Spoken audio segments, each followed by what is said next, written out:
नमस्कार। स्वागत है आप सभी का आपके अपने इस YouTube चैनल गढ़वाल क्लासेज में।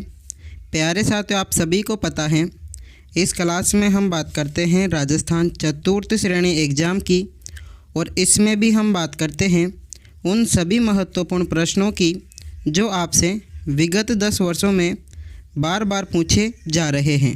चलिए आज के पहले प्रश्न की शुरुआत करने से पहले आपको बता दें कि आज आपके टोटल 46 प्रश्न होने वाले हैं और आपको क्लास के एंड में बताना है कि आपके कितने प्रश्न सही निकले। चलिए आज का पहला प्रश्न है आपका, राजस्थान की अंतर्राष्ट्रीय सीमा पर 4 जिले कौन कौन से जैसलमेर, बाड़मेर, बीकानेर और गंगानगर स्थित हैं। इनमें से सर्वाधिक लंबी सीमा किस जिले की है? आप लोगों से इन 4 जिलों में से सर्वाधिक लंबी सीमा बतानी है, और आपके सर्वाधिक जो लंबी सीमा है वो होगी आपकी किसकी? जैसलमेर की। किसकी होगी? जैसलमेर ज़िले की होगी। अगर मैं बात करूँ कितने किलोमीटर की, तो 464 किलोमीटर की आपके जैसलमेर की सीमा होगी। ठीक है। इसके बाद में सेकंड स्थान पे आएगा आपका बाड़मेर की कितनी है? 228 किलोमीटर। ठीक है। चलिए अगले प्रश्न की मैं बात करूं, आपको कमेंट में बताना है कि राजस्थान में अंतर्राष्ट्रीय सीमा पर टोटल कितने ज़िले स्थित हैं। अगला क्वेश्चन आपका, राजस्थान का कौन सा ज़िला अंतर्राष्ट्रीय सीमा के निकट नहीं है? आप लोगों से पूछा है कि वह कौन सा ज़िला होगा जो अंतर्राष्ट्रीय सीमा के निकट नहीं है, और आपका राइट आंसर होगा कौन सा? हनुमानगढ़। हनुमानगढ़ एक ऐसा ज़िला है जो कि अंतर्राष्ट्रीय सीमा के निकट नहीं है। अगले क्वेश्चन की मैं बात करूँ, प्रश्न को ध्यान से देखना। और अगला महत्वपूर्ण प्रश्न आपका, थार मरुस्थल के संदर्भ में पैराबोलिक क्या है? तो थार मरुस्थल के संदर्भ में आपका पैराबोलिक है एक बालू का स्तूप। क्या है? एक बालू का स्तूप है, और आपका पहला ऑप्शन बिल्कुल ही करेक्ट आंसर होगा। ठीक है। अगले प्रश्न की मैं बात करूं, प्रश्न को ध्यान से देखना। प्रश्न है आपका, राजस्थान के पश्चिमी मरुस्थल में सबसे प्रमुख बालूका के स्तूप हैं। तो पश्चिम का जो मरुस्थल है उसमें सबसे प्रमुख या फिर अधिकांश जो बालूका स्तूप है वह कौन से है? बरखान है। कौन से है? बरखान है। आप लोगों का पहला करेक्ट आंसर होगा। कई एग्जाम में पैराबोलिक भी बताया हुआ है। ठीक है। अगला क्वेश्चन, प्रश्न को ध्यान से देखना। प्रश्न ध्यान से देखना, 56 का मैदान राजस्थान के किस भाग में स्थित है? तो 56 का जो मैदान है वो अपने राजस्थान के कौन से भाग में स्थित है? तो आपका राइट आंसर होगा दक्षिणी भाग में। कौन से भाग में स्थित है? दक्षिणी भाग में स्थित है। ये आप लोगों को ध्यान में रखना है, और आपका तीसरा ऑप्शन बिल्कुल ही करेक्ट आंसर होगा। अगले प्रश्न की मैं बात करूं, प्रश्न को ध्यान से देखना। राजस्थान के 56 का मैदान किस नदी के बेसिन में स्थित है? तो आप देखोगे कितने एग्जाम में पूछा गया प्रश्न है। तो आपके 56 का जो मैदान है वह माही बेसिन में स्थित है। कौन सी बेसिन में स्थित है? माही नदी बेसिन में स्थित है, और आपका तीसरा ऑप्शन बिल्कुल ही करेक्ट आंसर होगा। अगले प्रश्न की मैं बात करूं, प्रश्न ध्यान से देखना, बड़ा ही महत्वपूर्ण प्रश्न है। निम्नलिखित में से कौन सी पर्वतीय चोटी दक्षिणी अरावली क्षेत्र में अवस्थित है? तो आपकी कौन सी जो पर्वत चोटी है? तो आपका राइट आंसर कौन सा होगा? लीलागढ़। लीलागढ़ जो पर्वत चोटी है वो आपके दक्षिणी अरावली क्षेत्र में क्या है? उपस्थित है। ये आपको थोड़ा सा ध्यान में रखना है, और आपका कौन सा ऑप्शन? चौथा ऑप्शन बिल्कुल ही करेक्ट आंसर होगा। अगले प्रश्न की मैं बात करूं, प्रश्न को ध्यान से देखना। प्रश्न है आप लोगों का, राजस्थान के कौन से ज़िले में उड़िया का पठार स्थित है? अगर मैं बात करूं उड़िया के पठार की, तो राजस्थान के कौन से ज़िले में है? तो आपका सिरोही ज़िले में। कौन से ज़िले में? सिरोही ज़िले में। और आपका तीसरा ऑप्शन बिल्कुल ही करेक्ट आंसर होगा। ये आप लोगों को ध्यान में रखना है। अगले प्रश्न की मैं बात करूँ, प्रश्न बड़ा ही महत्वपूर्ण है, ध्यान से देखना प्रश्न को। प्रश्न है आपका, कुंभलगढ़ और गोगुंदा के बीच पठार स्थित है। कुंभलगढ़ और गोगुंदा के बीच में कौन सा पठार स्थित है? तो आपका राइट आंसर होगा भोराट का पठार। कौन सा पठार स्थित है? भोराट का पठार स्थित है। ये आप लोगों को थोड़ा सा ध्यान में रखना है, और आपका सेकंड ऑप्शन बिल्कुल ही राइट आंसर होगा। आप लोगों को बताना है कि इस पठार पर कौन सा जो आपके किला बना हुआ है।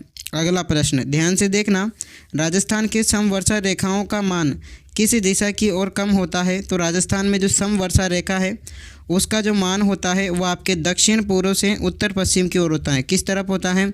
दक्षिण पूर्व से उत्तर पश्चिम की तरफ होता है, और आपका सेकंड ऑप्शन बिल्कुल ही करेक्ट आंसर होगा। अगले प्रश्न की मैं बात करूं, प्रश्न को ध्यान से देखना। राजस्थान के रेतीले शुष्क मैदान तथा अर्ध शुष्क संक्रमणकालीन मैदान को कौन सी समवर्षा रेखा अलग करती है? तो आपको इनको अलग करते हैं कितनी 25 सेंटीमीटर समवर्षा रेखा। कौन सी समवर्षा रेखा? 25 सेंटीमीटर समवर्षा रेखा। और आपका चौथा ऑप्शन बिल्कुल ही करेक्ट आंसर होगा। अगले प्रश्न की मैं बात करूं, प्रश्न को ध्यान से देखना, बड़ा ही महत्वपूर्ण प्रश्न है। कोपेन के राजस्थान स्थान के जलवायु प्रदेशों में AW प्रकार की जलवायु पाई जाती है। ठीक है, तो राजस्थान में AW प्रकार की जो जलवायु है वो अपने पाई जाती है कौन से ज़िले में? डूंगरपुर ज़िले में। ऑप्शन के हिसाब से मैं बात कर रहा हूँ, डूंगरपुर ज़िले में आपके AW प्रकार की जलवायु पाई जाती है। और आपका चौथा ऑप्शन बिल्कुल ही करेक्ट आंसर होगा, ये आप लोगों को थोड़ा सा ध्यान में रखना है। अगले प्रश्न की मैं बात करूं, प्रश्न को ध्यान से देखना, निम्नलिखित में से कौन सा CWG प्रकार की जलवायु दर्शाता है? तो आपके जो CWG प्रकार की जो जलवायु है वो दर्शाता है आपका भरतपुर ज़िला। कौन सा ज़िला? भरतपुर ज़िला। और आपका कौन सा ऑप्शन? पहला ऑप्शन बिल्कुल ही करेक्ट आंसर होगा, यह आप लोगों को थोड़ा सा ध्यान में रखना है। अगले प्रश्न की मैं बात करूँ, प्रश्न को ध्यान से देखना, प्रश्न है आपका अगला, CWG राजस्थान के किस जलवायु प्रदेश का प्रतिनिधित्व करता है? तो आपके जो उप आर्द्र जलवायु प्रदेश है उसका प्रतिनिधित्व करता है कौन? CWG। ये क्वेश्चन भी आप लोगों से पूछा जा सकता है और आपका चौथा ऑप्शन बिल्कुल ही करेक्ट आंसर होगा। अगले प्रश्न की मैं बात करूं, प्रश्न को ध्यान से देखना, राजस्थान की लूणी नदी का उद्गम स्थान कहाँ है? तो आपके राजस्थान में जो लूणी नदी है उसका जो उद्गम स्थान है वो आपका है नाग पहाड़। कौन सा पहाड़ है? नाग पहाड़। अगर मैं आप लोगों से नाग पहाड़ की बात करूं तो ये आपके कौन से ज़िले में स्थित है? तो आपका इसमें राइट आंसर होगा अजमेर ज़िले में। कौन से ज़िले में स्थित है? अजमेर ज़िले में स्थित है। और आपका तीसरा ऑप्शन बिल्कुल ही करेक्ट आंसर होगा। अगले प्रश्न की मैं बात करूँ, प्रश्न को ध्यान से देखना, प्रश्न है आपका, निम्नलिखित में से राजस्थान की कौन सी नदी बंगाल की खाड़ी अपवाह तंत्र की नदियों में शामिल नहीं है? तो आप लोगों से मैं बात करूं कौन सी नदी की? तो आपके लूणी नदी की। ये बंगाल की खाड़ी अपवाह तंत्र में शामिल नहीं है। तो कौन से अपवाह तंत्र में है ये आपको कमेंट में बताना है। और आपका सेकंड ऑप्शन बिल्कुल ही करेक्ट आंसर होगा। अगले प्रश्न की मैं बात करूं, प्रश्न को ध्यान से देखना, आपका प्रश्न है, कौन सी नदी बंगाल की खाड़ी के अपवाह तंत्र में सम्मिलित नहीं है? तो आपके कौन सी नदी बंगाल की खाड़ी अपवाह तंत्र में सम्मिलित नहीं है? तो आपका राइट आंसर होगा कौन सी नदी? अनास नदी। कौन सी नदी होगी? अनास नदी, जो कि आपके बंगाल की खाड़ी अपवाह तंत्र में सम्मिलित नहीं है। अगले प्रश्न की मैं बात करूं, प्रश्न को ध्यान से देखना, जाखम एक सहायक नदी है। तो जाखम की आप लोगों से मैं बात करूं तो किसकी सहायक नदी है? आपके जाखम है माही की सहायक नदी। किसकी सहायक नदी? माही की। चलिए स्टार्टिंग से समझते हैं। जाखम तो है आपकी किसकी सहायक नदी? जाखम है आपकी सोम की सहायक नदी। किसकी सहायक नदी? सोम की। और सोम है आपके माही की सहायक नदी, इसलिए जाखम भी हुई किसकी? माही की सहायक नदी। और आपका तीसरा ऑप्शन बिल्कुल ही करेक्ट आंसर होगा। अगले प्रश्न की मैं बात करूं, प्रश्न को ध्यान से देखना, प्रश्न है आपका, चंबल नदी किस ज़िले में नहीं गुजरती है? तो आपकी जो चंबल नदी है वह कौन से ज़िले से नहीं गुजरती है? तो आपका इसमें राइट आंसर होगा झालावाड़ ज़िले से। झालावाड़ ज़िले से चंबल नदी नहीं गुजरती है। और आपका जो सेकंड ऑप्शन है वह बिल्कुल ही करेक्ट आंसर होगा। अगले प्रश्न की मैं बात करूं, प्रश्न को ध्यान से देखना, बड़ा ही महत्वपूर्ण प्रश्न है। प्रश्न है, परवन, निवाज और आहू सहायक नदियां हैं। इन सभी की अगर मैं आप लोगों से मैं बात करूं तो आपकी सहायक नदियां हैं किसकी? काली सिंध की। किसकी? काली सिंध की। और आपका पहला ऑप्शन बिल्कुल ही करेक्ट आंसर होगा।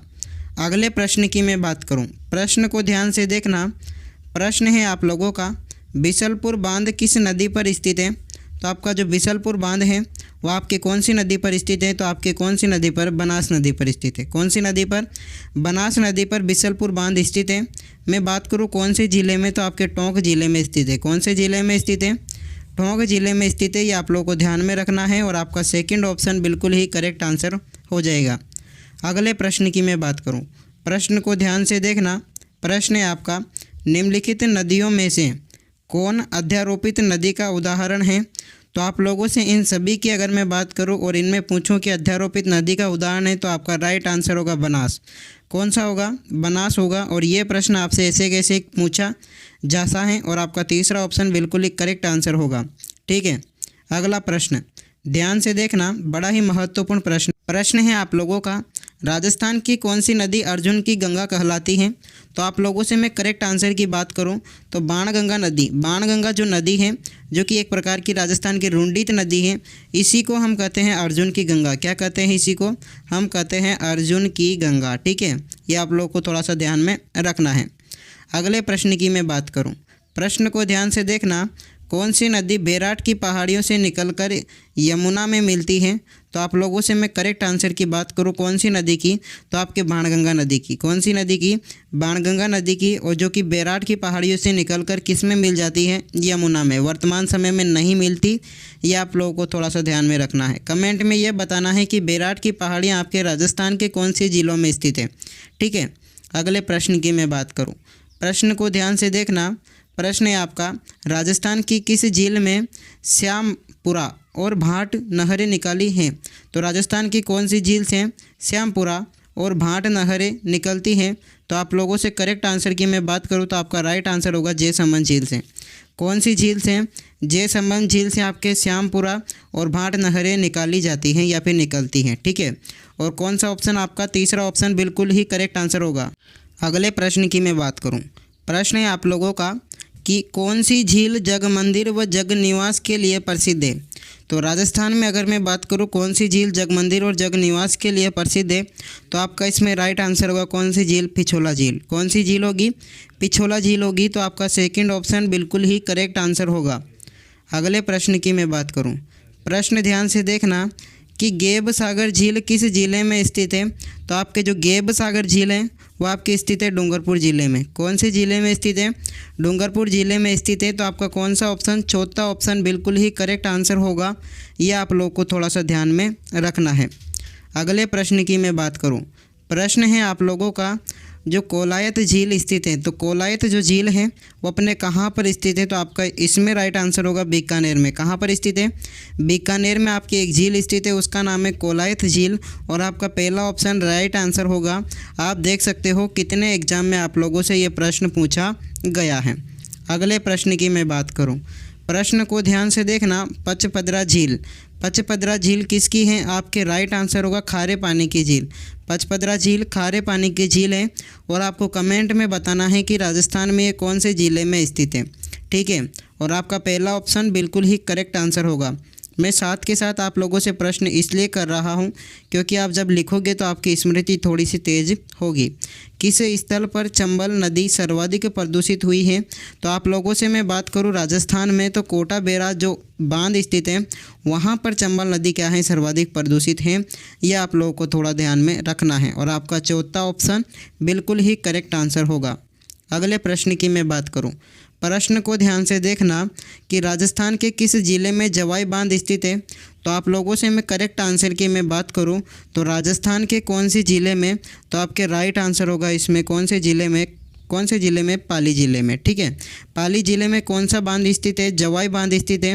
नदी की अगर मैं बात करूं कौन सी नदी पर? तो आपके जवाई नदी पर। कौन सी नदी पर? जवाई नदी पर एक बांध स्थित है, उसका नाम है जवाई बांध, जो कि आपके पाली ज़िले में है। ठीक है, और आपका सेकंड ऑप्शन बिल्कुल ही करेक्ट आंसर होगा। अगले प्रश्न की मैं बात करूं, प्रश्न को ध्यान से देखना। प्रथम चरण में कौन सा जिला इंदिरा गांधी नहर परियोजना का हिस्सा नहीं था?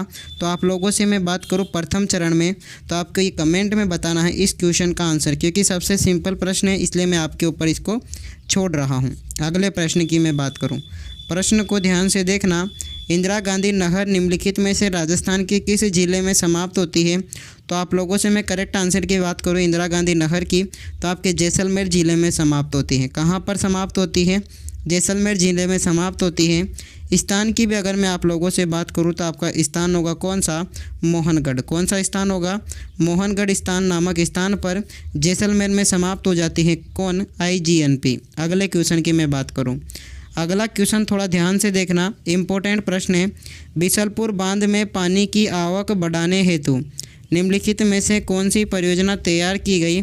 तो बिसलपुर बांध में आपके पानी की आवक बढ़ाने हेतु आपके ब्राह्मणी बनास, कौन सी? ब्राह्मणी बनास जो आपके परियोजना है वह क्या की गई? प्रारंभ की गई। ये आप लोगों को ध्यान में रखना है। आप लोगों को मैं बता दूं कि बिसलपुर बांध अपने राजस्थान में कौन से ज़िले में? टोंक ज़िले में स्थित है। कौन से ज़िले में? टोंक ज़िले में स्थित है। ये आप लोगों को थोड़ा ध्यान में रखना है। अगले क्वेश्चन की बात करूं, प्रश्न है आप लोगों का कि भाखड़ा बहुउद्देश्य जो परियोजना है वह किसका संयुक्त उपक्रम है। तो भाखड़ा बहुउद्देश्य जो परियोजना है वह उपक्रम है अपना राजस्थान पंजाब हरियाणा का। किसका? राजस्थान पंजाब हरियाणा का एक क्या है आपका संयुक्त उपक्रम है। ये आप लोग को ध्यान में रखना है। और आपका कौन सा ऑप्शन? सेकंड ऑप्शन बिल्कुल ही करेक्ट आंसर हो जाएगा। अगले प्रश्न की मैं बात करूं, प्रश्न को ध्यान से देखना, बड़ा ही महत्वपूर्ण प्रश्न है। गरदड़ा वृहद पेयजल परियोजना राजस्थान के निम्न में से किस जिले में संबंधित है। तो जो गरदड़ा जो परियोजना है वो अपने राजस्थान से संबंधित है। कौन से ज़िले से? तो आपका राइट आंसर होगा बूंदी ज़िले से। और आपका कौन सा ऑप्शन? आपका पहला ऑप्शन बिल्कुल ही करेक्ट आंसर होगा। यह आप लोग को थोड़ा सा ध्यान में रखना है। अगले इम्पोर्टेंट प्रश्न की मैं बात करूं, यह आप लोगों से पूछा जा सकता है। प्रश्न है सेवण घास किस जिले में विस्तृत रूप से होती है। तो राजस्थान में जो सर्वाधिक जो सेवण घास है वो होती है कौन से ज़िले में? तो आपके जैसलमेर ज़िले में। कौन से ज़िले में होती है? जैसलमेर ज़िले में होती है। मैं आप लोगों को ये बता दूं कि सेवण जो घास है वह उसी स्थान पर होती है जहाँ पर अल्प वर्षा होती है। क्या? उसी स्थान पर होती है जहाँ पर अल्प वर्षा होती है। और राजस्थान में सबसे कम ज़्यादा जो सबसे कम अल्प वर्षा है वो आपके जैसलमेर में होती है। यानी कि वर्षा सबसे कम कहाँ पर होती है? जैसलमेर में। ठीक है। अगले प्रश्न की मैं बात करूँ, प्रश्न को ध्यान से देखना। प्रश्न है आप लोगों का, अमृता देवी मृग वन स्थित है। अमृता देवी जो मृग वन है वो अपने राजस्थान में कहाँ पर स्थित है? तो आपका खेजड़ली जो कि जोधपुर में स्थित है। खेजड़ली जो कि जोधपुर में स्थित है वहाँ पर स्थित है आपका अमृता देवी मृग वन। ठीक है। और आपका कौन सा ऑप्शन? तीसरा ऑप्शन बिल्कुल ही करेक्ट आंसर होगा। अगले प्रश्न की मैं बात करूँ, प्रश्न है आप लोगों का कि विश्व पर्यावरण दिवस कब मनाया जाता है। तो विश्व पर्यावरण दिवस की अगर मैं आप लोगों से मैं बात करूं तो आपके 5 मई को मनाया जाता है, या 5 जून को मनाया जाता है, या 22 मार्च को मनाया जाता है, या फिर 22 अप्रैल को मनाया जाता है। अब मैं आप लोगों से राइट आंसर की बात करने वाला हूं, ध्यान से देखना। 5 जून को आपको एक दिवस मनाया जाता है, उस दिवस का नाम है विश्व पर्यावरण दिवस। क्या है? विश्व पर्यावरण दिवस है। और आपका सेकंड ऑप्शन बिल्कुल ही करेक्ट आंसर होगा। अगले क्वेश्चन की मैं बात करूं, प्रश्न को ध्यान से देखना। प्रश्न है आपका, राजस्थान के कौन से ज़िले में जनसंख्या का सबसे कम घनत्व पाया जाता है। तो राजस्थान की अगर मैं आप लोगों से मैं बात करूं तो कौन से ज़िले में? जैसलमेर ज़िले में जनसंख्या का सबसे कम घनत्व पाया जाता है। अगर मैं घनत्व की भी बात करूं तो जैसलमेर ज़िले का घनत्व है कितना? 17। और सेकंड स्थान पे आप लोगों से बार बार पूछा जाता है, तो सेकंड स्थान पर आएगा आपका कौन? बीकानेर। कौन आएगा? बीकानेर। अगर मैं बीकानेर के जनसंख्या घनत्व की मैं बात करूं तो बीकानेर का जनसंख्या घनत्व है अपना कितना? 78। कितना होगा? 78 होगा। और आपका पहला ऑप्शन बिल्कुल ही करेक्ट आंसर होगा। अगले प्रश्न की मैं बात करूं, प्रश्न को ध्यान से देखना। प्रश्न है आप लोगों का, राज्य के किस भाग में जनसंख्या घनत्व सर्वाधिक है।